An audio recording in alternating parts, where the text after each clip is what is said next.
But we got into this mess today, I believe, because for 100 years, a long time before any of us were in charge, we drifted away from the precise understanding or desire to follow the Constitution. Whether it was the war issue, the monetary issue, the entitlement system, the principle of the republic versus pure democracy, we have slipped a long way from this. The founders were very clear about what their understanding what a republic was all about. It was representative government, it was local government, it was the principles of liberty, and above all, it was to protect the minority. And they warned against slipping into pure democracy. Pure democracy is when rights become relative, when 51% can dominate the minority. So what we really want is a system that protects minorities, minority opinion, and the minority that is most abused in this country today is the individual. That's right. So rights come to us not from our government. Our rights come from our Creator in a natural way. Our liberties come in the same manner. Unfortunately, the consequence of that understanding should be that if you have your right to your life and the right to your liberty, you ought to have the right to keep the fruits of your labor. That's right. But in the last 100 years or so, we have come around to thinking about rights as not as individuals, but as in groups. And this was, in a way, a natural consequence of punishing some groups in our early history. Certain groups of people, minorities, were punished and discriminated against. And then people thought, well, now we have to reverse that and give special privileges to minority groups and hyphenated Americans. So we still see ourselves so often as hyphenated Americans. I at times sort of resent the election because they always put everybody into a block. How did the Hispanics vote? How did the white people vote? How did the minorities vote? Why don't we ask, how did the Americans vote? That's what we really want to know. So when we have a return of our republic and return of an understanding of liberty, we will think of ourselves as individuals. And this is, to me, a wonderful thing because this brings people together. We defend the system because we all agree on liberty, but we're unconcerned about how we use our liberty. We should protect everybody's right to their life and their liberty. You can use your life in a productive way or in a destructive way as long as you assume responsibility and as long as you get the rewards, that you can use your life as you choose. And the same way, you ought to be able to use your money as you choose. And get to spend your economic money as well, you know. But we have drifted from that we don't have trust in the people and understanding. I think many people fear liberty, and they fear that you won't spend your money right. I've had members of Congress tell me when they were voting on a law that was telling you what to do with your personal life, well, people are too dumb. They have to have politicians tell them what to do. But let me give you a hint of what's really going on in Washington. I know a few of those people up there. I know some politicians, I know some bureaucrats, and they're not smart enough to tell you what to do with your life or your money. They don't know what is best for you, and if they make a mistake, which they on occasion do, they make it for all of us. If you make a mistake, if you have your liberty back and you make a mistake, you suffer the consequences. And there'll be other. It's not like saying nothing would happen.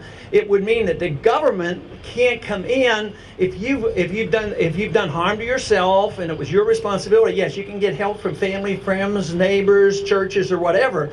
But to devise a whole system that says that if you get into trouble, you have to go to the government to spend money on this, buy this, do this.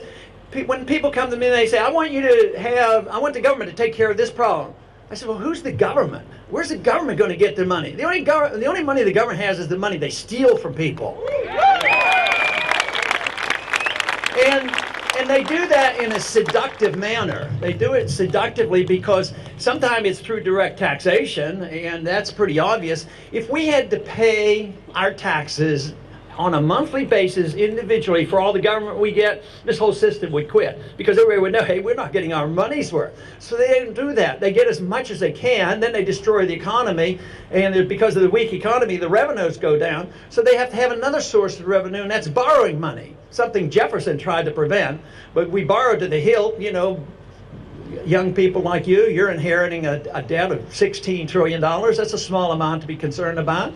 Students now are graduating with a debt. The total debt for the student loans now is over $1 trillion.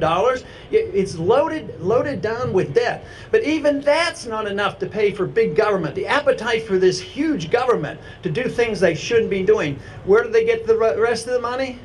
They print it. They print the money, and that is the source of so much trouble. It's the source of the business cycle. It's price fixing. It's fixing the value and the price of money. It distorts allocation of credit, and the credit allocation becomes dominated by members of Congress and what Congress does, but also secretly by the Federal Reserve. And they make plenty of mistakes. They created the crisis, and then they made it worse by giving the bailouts to the very people who were ripping us off from the bubble that they were involved in. Right now, I've been talking a lot about how your obligations are going to grow because actually Europe's in a little worse shape than we are financially. But the whole world is in trouble financially because it's the biggest financial bubble in the history of the world. And it's all based on the fiat dollar. Because it's a dollar-denominated world currency, we were able to issue the currency. It's sort of like being able to issue the gold. So all the other currencies use the dollar as the base. And therefore, they have inflated in a distorted thing. And the typical example to understand that is what's happening in Greece. We're in the middle of that mess over there. And I've always said, and I continue to be convinced it's happening, that is, you will get the burden of bailing out Europe. And that is the reason that we have to know exactly what the Federal Reserve is doing, get control of the Federal Reserve, have an audit of the Federal Reserve, and find out who they're bailing out.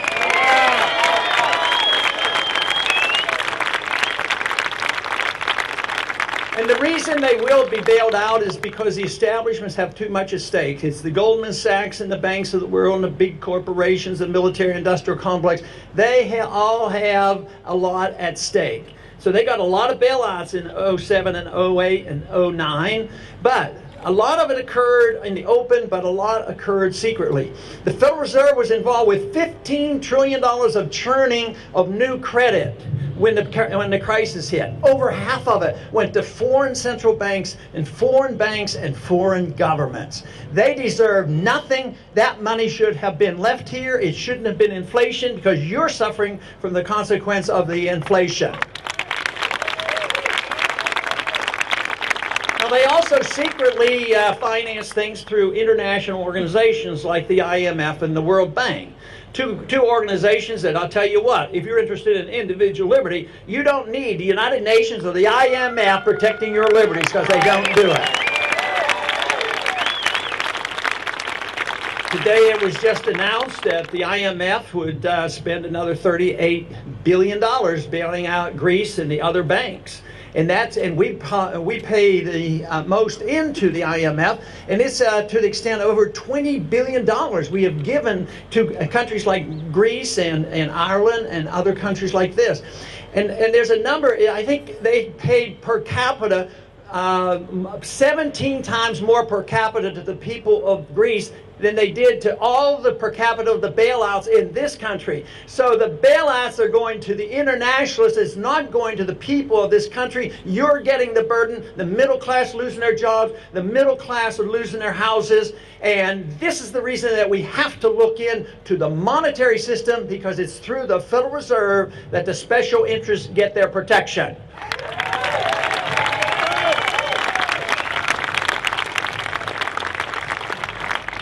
In 1913, of course, we had the introduction of the income tax. That guaranteed the ushering in of big government, and the income tax was supposed to be very small on a few rich people. Well, guess what? It's been here a long time. It's very complex. Nobody understands it. The economy is weak, and actually it's generating less revenues at this moment than they had hoped for. But the income tax is based on the assumption that the government owns all your money.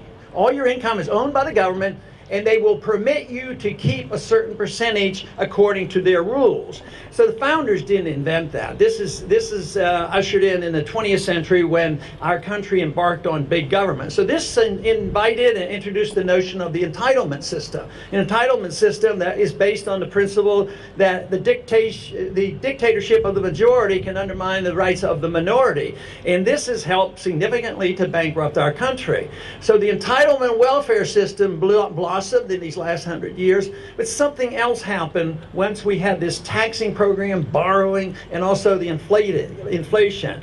It encouraged those, especially since World War I time, Woodrow Wilson period, that we had some type of a moral obligation to not only make the world safe for democracy, but to promote our so-called goodness, even if it took force and occupation and wars. By golly, we're going to force it on all foreign countries. My suggestion is that philosophy is wrong, occupation of other countries is wrong, nation building is wrong, and we ought to just come home.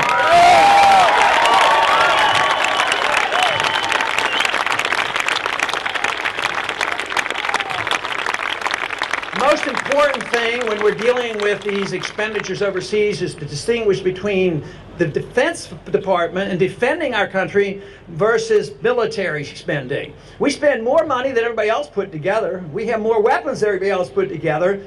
Who's going to invade us? Who's going to lob a bomb on us in the near future? Nobody's going to do that. It's going to be some other way. Our greatest threat today, worldwide and in this country, is a financial collapse. And that is the reason we have to understand that debt is bad. It's a debt system. The monetary system is based on debt. The whole entitlement system and foreign policy is based on debt. So this is the reason. My suggestion is that in the very first year, to make that point, we ought to cut spending in real terms by $1 trillion.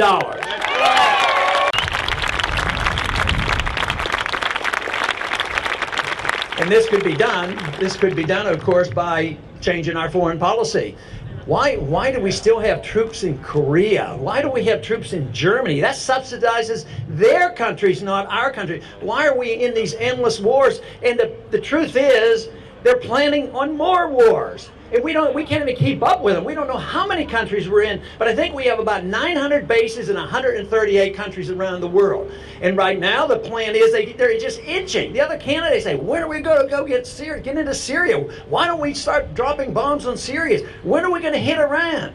I mean, it's on and on. I'll tell you what, the Republicans are going to be in big trouble unless they come our way and decide they want a president who's more for peace than for war is what they need.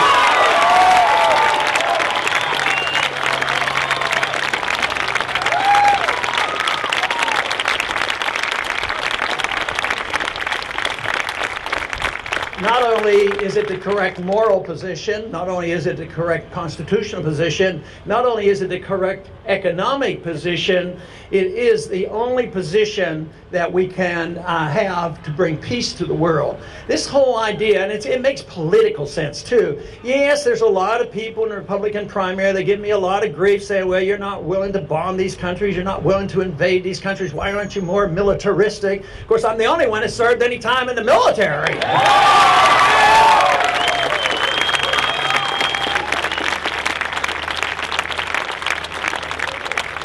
And of course, those people who are anxious to criticize don't say too much about our campaign getting the most money, 7 times more money than the rest of them put together. We get the money from the military. So it is necessary to change this whole concept of foreign policy.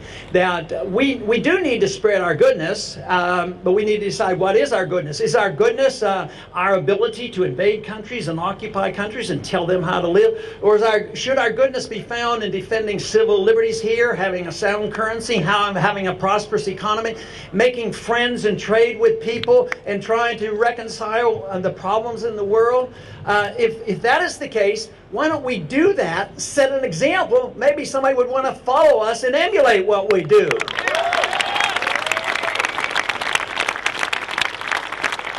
when I was called to military duty in 1962 during the Cuban crisis, and then was in for 5 years, and that was during the Vietnam crisis.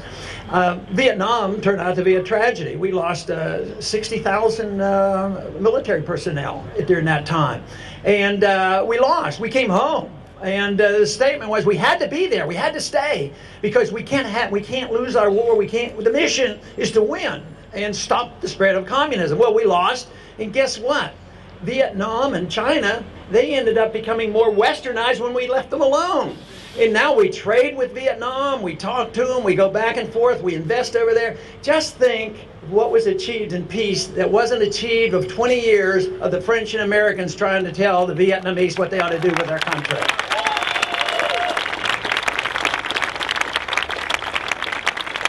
Today, one of the most common questions I'm asked on the campaign trail is having to do with very important events going on in Afghanistan. What would I do about Afghanistan? Of course, I think most people know what I would have done a long time ago. I wouldn't have been in there. I wouldn't have been occupying Afghanistan.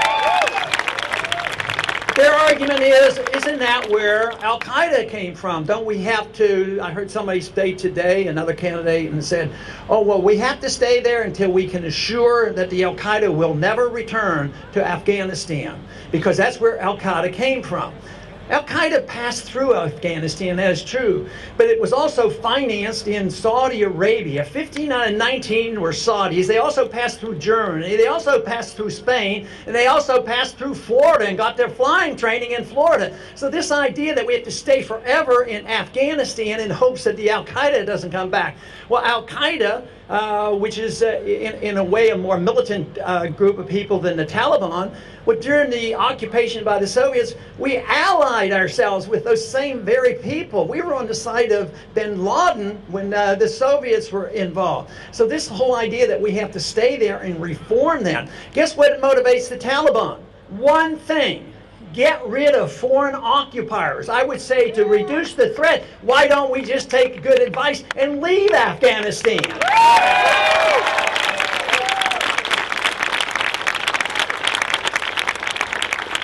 But it is true, and some of the other candidates are starting to talk differently. And even our president's starting to talk differently. Oh yeah, we will leave in a year or two. But tell you what, they haven't changed their policy. It's all talk right now. We supposedly have left Iraq, but we still have the biggest base, the biggest embassy in the world. We've spent $1 billion building it. We just had an appropriation of $5 billion to maintain 17,000 people in an embassy in Baghdad, and they say we're leaving. We still have military bases all around that region. And if they're worried about Al-Qaeda, we need to change our foreign policy. We went into Iraq to get Al-Qaeda. Al-Qaeda wasn't there. Guess what? Al-Qaeda is there now. The Christians have been run out, and the Al-Qaeda has come back in. So the policy makes no sense. Now, of course, everybody's worried about Syria. What are we going to do about Syria? Guess what? The Al-Qaeda is very much involved. Guess where they're coming from? Al-Qaeda's coming from Iraq and getting involved in the Syria skirmish. And our policy in Egypt has totally backfired on us and on Israel, because we propped up Mubarak for all these years. They loved our money, helped contribute to these massive debt you're inheriting.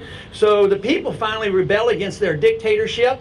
And guess what? The government of Egypt now is not friendly with Israel, and Al-Qaeda is there. So the unintended consequences and the expense of all this makes no sense whatsoever. This is the reason the founders gave us wise advice to stay out of these entangling alliances, stay out of the internal affairs of other people, trade with people, talk to people, but don't try to tell other people how they're supposed to run their country.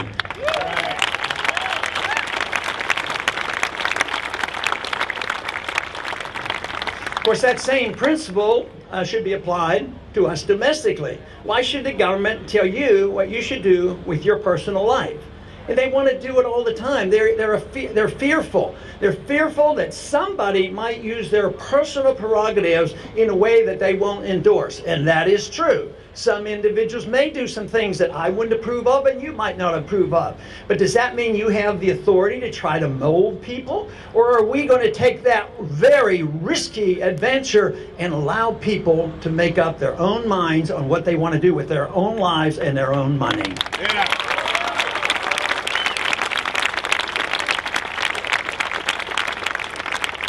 Some claim that we should be involved economically because there will be unfair distribution of wealth. It won't be equal, but guess what happens in a society that's free? The freer the society, history has proven, the more prosperous the society. And the larger the middle class. But what's happening today? Debasement of currency and government intervention and the special interests, the money gravitates from the middle class to the wealthy. Exactly what's been happening for 30 or 40 years and magnified with the bailouts. So Wall Street, the Goldman Sachs of the world, and the banks and the military-industrial complex, they don't come up short, but the middle class does. Our middle class is shrinking. Jobs are tough. The debt burden is on the people, and the bailouts continue.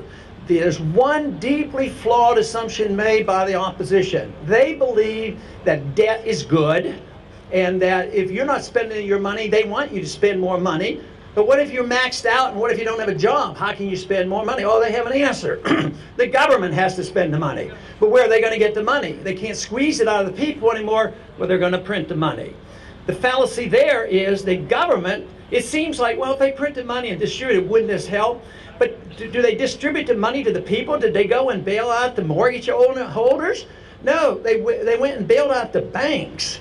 And this is what we're doing through the IMF and the world, and what the Fed does overseas. They bail out the banks and the people who did the derivatives. And the middle class now, because we are less free and we don't have a sound currency, the middle class now is shrinking and it's getting poorer. And if I had to make a choice on whether I wanted to live in a totally free society and be poorer, I would want to live in a totally free society. That's what would be my personal choice. But we never have to make that choice. If you decide that you want to live in a free society and protect property rights and contract rights and sound money and limited government, guess what? That's where the greatest prosperity comes from. So if we are truly humanitarians and we care about our fellow man, I don't know how you could give up on the principles and the cause of liberty and private property rights. That's where prosperity comes from.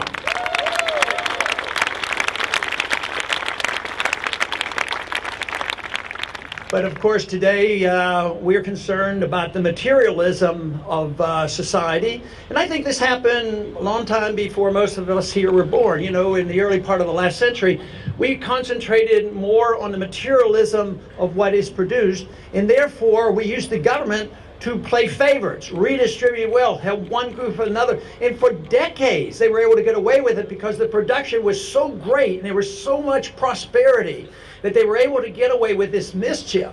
But it's different now. What you're coming into is an age where that system has ended because we are no longer the wealthiest country. We are now we're the biggest debtor nation, not in the world, but in the world history. We owe more money to foreigners, and that means we have an obligation to pay that. That means because we have lived beyond our means for many decades, unless we change our ways, we will live beneath our means for a long time to come. That is what is necessary to address the principles of liberty, address the Constitution, address monetary policy, address the issue of foreign policy, address the issue of entitlements, address the issue of personal liberty.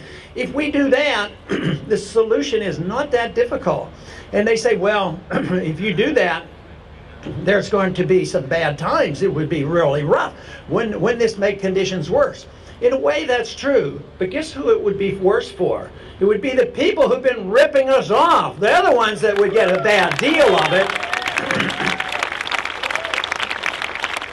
But if I were able to achieve my goals and have a wand that I could wave and I could return to you the incentive system, the right to your life, the right to your liberty, bring our troops home, work for peace around the world, and say that you don't have any income tax, and the burden of regulations, especially written unconstitutionally by bureaucrats in Washington or executive orders by the president, wave a wand and get rid of all those laws and say that you can keep your fruits of your labor. Would you think that is a sacrifice, or would you think that is a benefit? January 1st of this year, 40,000 new laws came into effect. Nobody can keep up. I'd like to be the first president that got rid of 40,000 laws in 1 month. That's what I would like to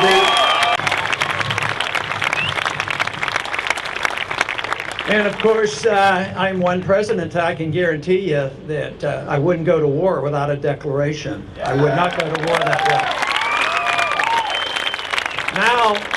Now the Constitution is flaunted. Our administration says that they can go to war. You know, seriously, Panetta gets out and says, well, I don't need to talk to Congress. We'll inform you after we do it, but we don't have to talk to you. That means he doesn't need to talk to you through your congressman to declare and decide when we go to war. That's 100% opposite of what the founders wanted.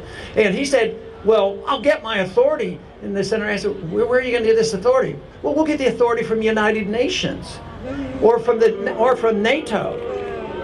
And of course, that is absolutely unconstitutional. Actually, it's illegal under even the treaty. Because when we signed on NATO and the United Nations, at least there were a few people there back then that were a little bit worried about them taking away our sovereign right to declare war. In those treaties, it says this does not usurp the power of the Congress to have the final decision about war. It'd be better not even to be in those organizations, but we're in them. We still have the law on our sides, we have morality on our side, and we have the Constitution on our side. We should never go to war unless the Congress declares it. Then we can go fight these wars and win them and get them over with.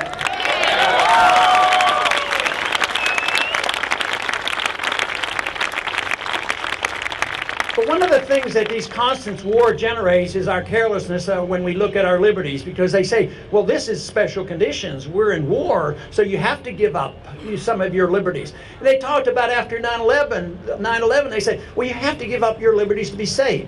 I've concluded, in my own personal mind, is that it is never necessary to give up any liberties to be safe and secure. Never. And of course, we were advised that if we ever embarked on that course of giving up liberties for our safety, we'll end up with neither, and I'm afraid we're approaching that. We do not have our liberties. They're being constantly undermined. Our liberties are being undermined, and as far as the threat from a terrorist, it still exists because of the foreign policy and aggravating people and just pestering people. So we're not safer, not more secure, and individually speaking, we're unsafe. But today, it isn't like we have World War II and we have to compromise our liberties and we put the Japanese Americans in prison camps and then we release them and we sort of backtrack a little bit. Today, it has been decided that we're in perpetual war around the world because anybody who looks like they might be a terrorist, we are going to fight and involve and invade countries forever and ever. So therefore, your civil liberty is going to be under attack forever and ever unless we reverse this whole mentality of what our foreign policy is talking about. So the president tells us he can declare war when he wants under the United Nations, but he also tells us that he now has the legal authority to assassinate American citizens. Somebody asked him about what about the rule of law. He says, oh, we'll discuss it among our little group. That'll be the rule of law. And they said, well, what about the Constitution? He said, oh, it's constitutional. He said, I'm the commander-in-chief. And anything that is not prohibited in the Constitution, I, as a president, am allowed to do. That is a gross distortion of the Constitution. The president, and as your president, I would follow this. As president, presidents can only do those things that they're explicitly permitted to do.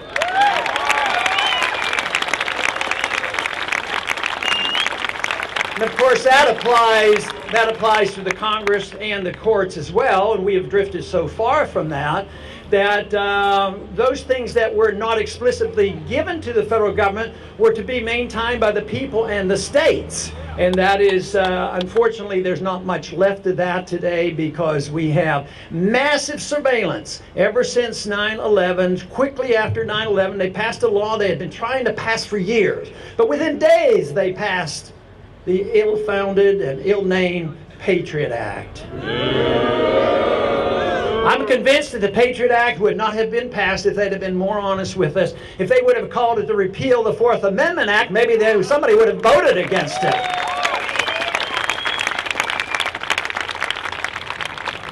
But it is the Patriot Act and that mentality that gives you all that wonderful protection that I know you enjoy if you ever have to get on an airplane. You know the TSA there, your friends will take care of you, x-ray you and prod you and poke at you, and then decide, well, you don't look too dangerous, we'll let you go on an airplane. No privacy is left in this country today. Your medical privacy is gone, your financial privacy is gone, and now they don't need search warrants at all to search what we do. The founders would be aghast at what we have given up. And, so it does need a reawakening. We don't have to reinvent anything. We need to improve on what we have, but we need people of character that will stand up to this abuse. But the politicians in Washington will come your way if you agree with this, if you let their voices be heard. Believe me, in Washington, I think we need some ear, nose, and throat doctors. We need to check their ears because they don't listen. They're not hearing you. But on a rare occasion, they do. What about when the message got out to many of people like you who heard about a Stop Online Piracy Act?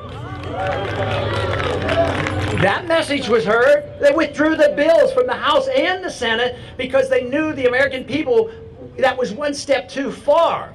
But we allow these other things to go along and they creep along and it gets more difficult. So the system still can work, but we have to get it out, whether it's dealing with a piece of legislation or whether it's dealing with an election that's coming up. A message ought to be sent that the status quo should not be tolerated and we need some real changes in this country.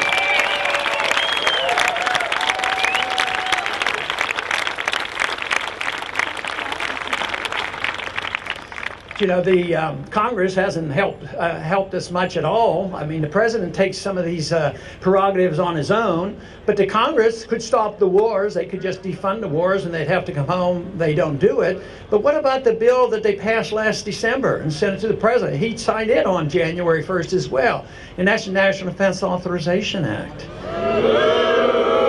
Here's a bill that repeals posse comitatus. It says the military, for the first time in our history, can arrest any American citizens for infractions for civil laws. And the worst part about it, it says that it can hold an American citizen indefinitely in a secret prison without a trial, without an attorney.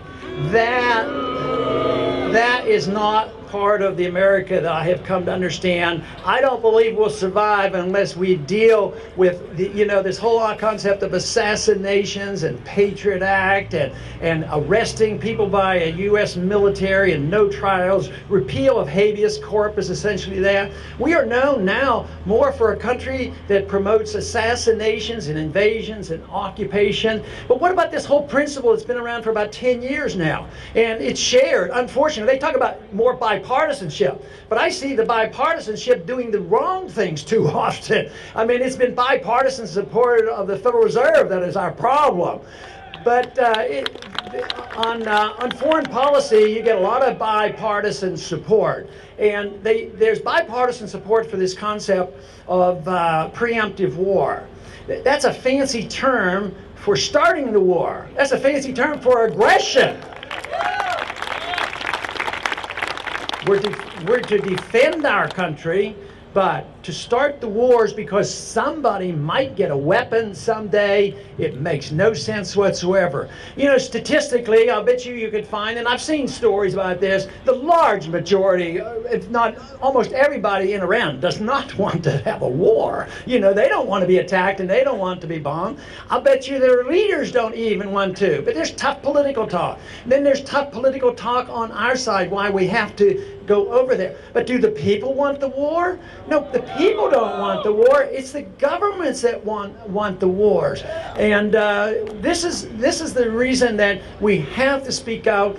And unfortunately, if things don't change, it will end. The foreign policy will end, but it's going to end in real tragedy because this country will be bankrupt and we won't be able to form. That's how great nations usually are brought down. That's how the Soviet system was brought down. Fortunately, we didn't have to fight a nuclear war with the Soviets, but that system came down mainly because of the bankruptcy. And we're truly on the verge of that because the spending is endless.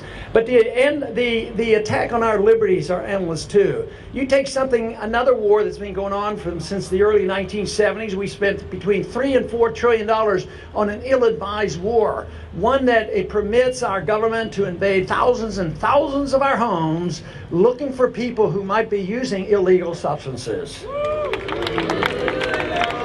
The war on drugs should be declared a loss, a failure, hasn't done any good, and we should abandon it.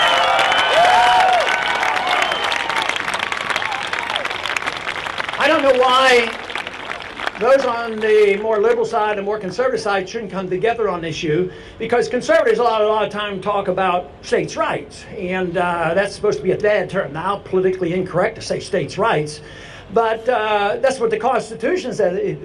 The rights and the privileges are reserved for the states and to the people. But what about an issue like marijuana, the benign offering of states to vote on marijuana for medicinal purposes? They have that. Why couldn't the left and the right come together and say the states should have a right to allow sick people to use marijuana?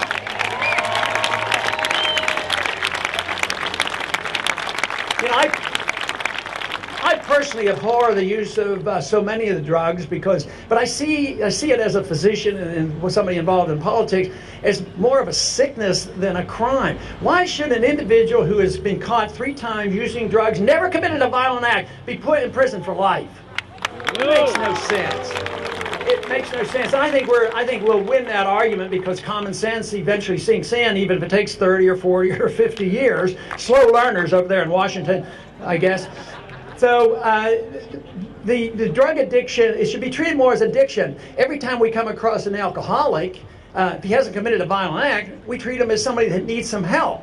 But if you've been using drugs and they happen to be illegal according to the government, you can get put in prison for so long and really turned into a criminal. So it makes a lot more sense to me to deal with it in a completely different fashion. And besides, if you're really concerned about addiction and all these problems, why don't we look at what prescription drugs do? You know, look at all the problems with prescription drugs.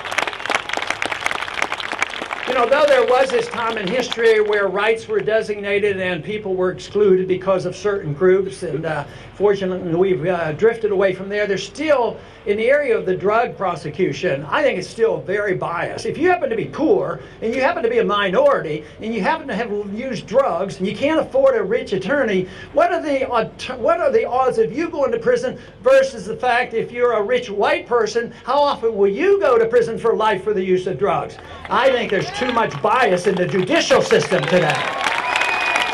No, I think what we should be doing is being more concerned on productivity. But we are at odds. The parties seem to be at odds, but philosophically, the parties aren't at odds with each other. They support the same position. Foreign policy.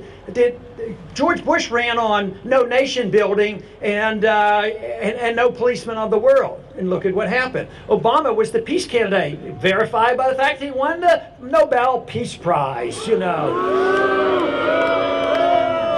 So the peace candidate, so often does win.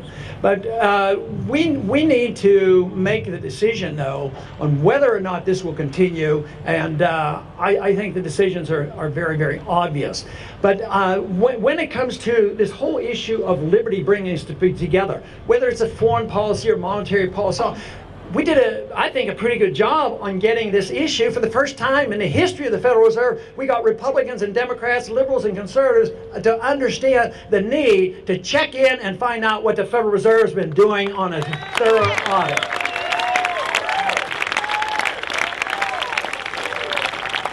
But I'm optimistic enough to believe that we can bring people together on the big issue of liberty.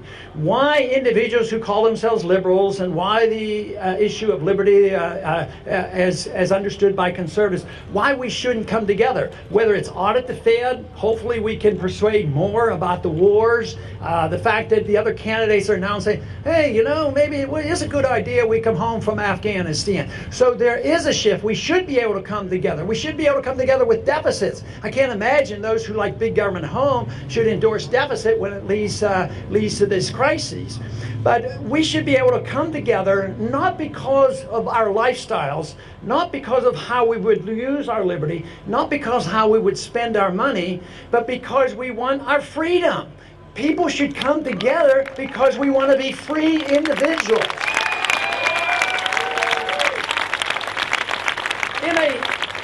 In a partial way, we still have remnants of that belief. We usually don't go out challenging people about their religious beliefs. Every once in a while, I think it's crept into this campaign a theocratic approach to politics, which I do not like.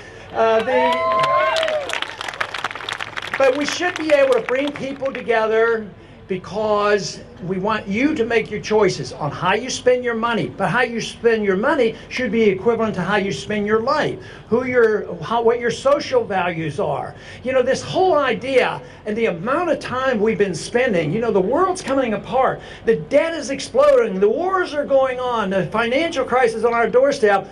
And we're fighting over who's going to pay for the birth control pills. You know, that's beyond belief, you know, that becomes the biggest issue.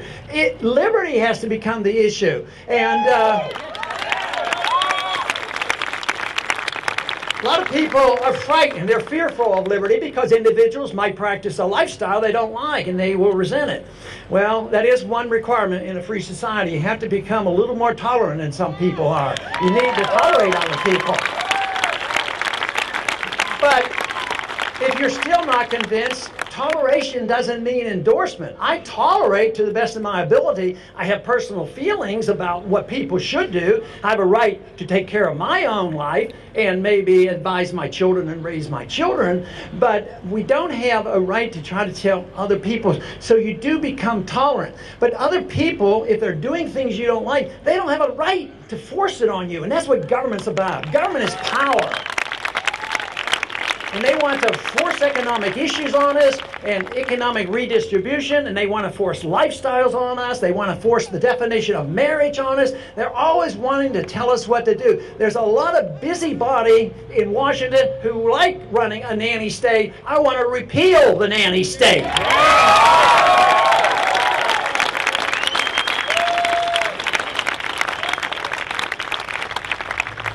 But we had the best trial of freedom in the history of the world. We were the freest and the most prosperous. Now we are not so free. The experiment is at crossroads. A lot of people say this is the election that will determine it. Now, I don't think November is going to determine it. It'll have a significance. If you keep voting for warmongers, yes, this is going to be very negative. But we are at a crossroads. We don't know when the final decision has to be made, but there will be one. We'll have to decide which way we're going, toward tyranny or toward liberty. Those who oppose us claim that we want to go backwards, backwards to the old days. But freedom is so young, there aren't very many old days, 100 years or 200 years. What about 6,000 years of history? Those who promote big government for whatever reason are tyrants, and they want to go back to the tyranny of the ages. We want something new and wonderful, freedom for the individual.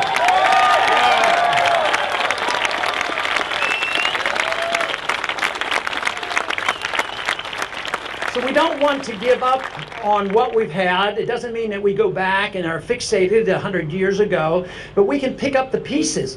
The monetary system was imperfect in the 19th century and the early part of the 20th century. It was not a perfect one. There's better understanding now in economics on a better monetary system. So there's no reason why we can't pick up the pieces and move forward and have a better society.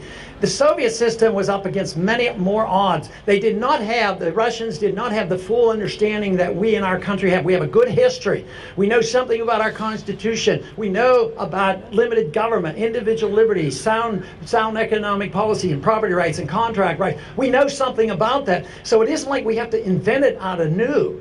But what we have to do is decide which way we're going to go. I know which way I want to go because I want to live in a free society. I don't want to be a participant in a government or a society that dictates through force on an understanding of what liberty is and isn't by telling people what to do with their lives. That should be your choice. It should be the choice of other people around the world. And I am absolutely convinced if our goal should be peace and prosperity, this is the only way it can be achieved. You cannot achieve peace by war. Preventive war, initiating war, that is not the way you achieve peace.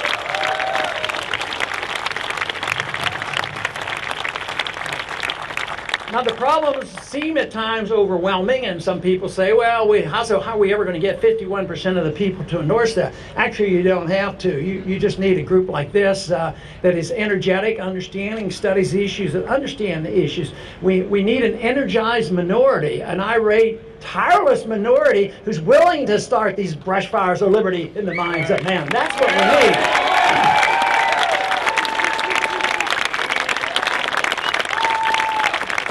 Because we're literally getting thousands of people paying attention. Of course, the evening news, they haven't paid any attention yet, but thousands of people are now paying attention. So not only do I think there are many, many brush fires that have been going on for the past 30 years, I think it's approaching a forest fire of interest out of need now that we have something different, that we can't continue this spending, we can't continue these wars, we can't continue if we want to live in a free society.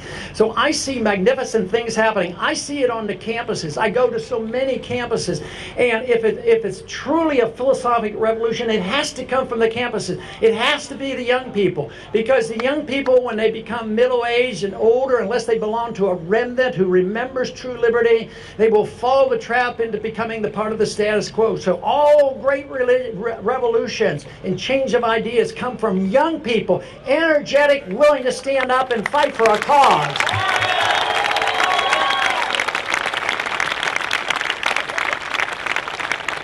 And for those that aren't in school and are not quite so young, you have to be young in spirit. And that is the only thing that counts. But we should be optimistic because the numbers are growing, and of course there are many who have been in a remnant. They've been frustrated, their independence, and they felt like they have been disenfranchised. They are very much interested in what we're talking about.